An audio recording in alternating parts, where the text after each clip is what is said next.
Assalamualaikum and Selamat Hari Raya. So today I will show you how to make cornflakes honey.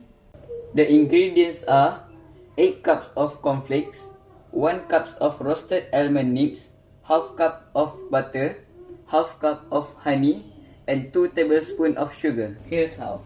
Okay, so first we need to put the butter and wait for it to melt.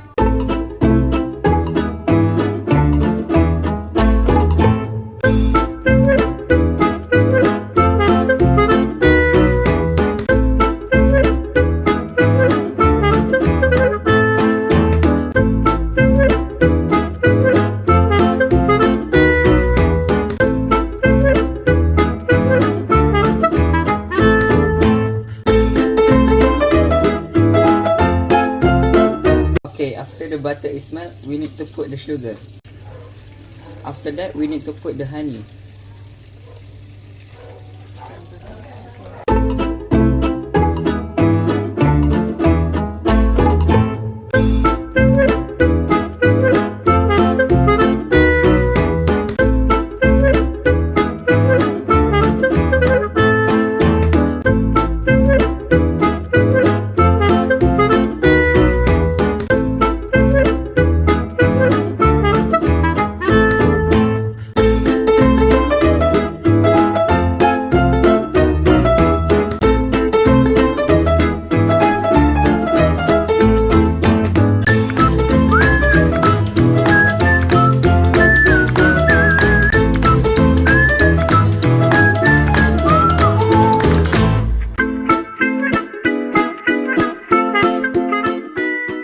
Okay, next we need to put the cornflakes.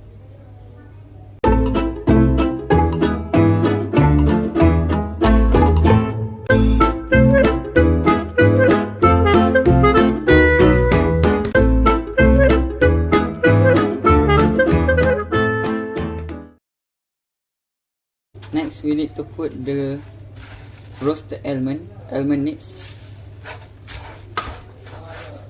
and stir it well.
After that, we need to put the cornflakes into the paper cups.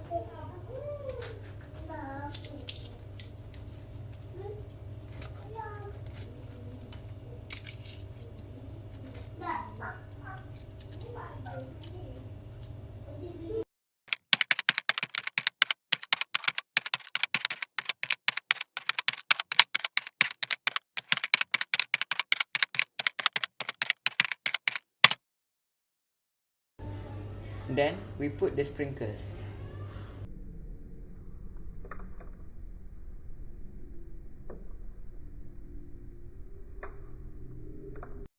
Lastly, we need to bake the cornflakes at 8 minutes within 150 degrees Celsius.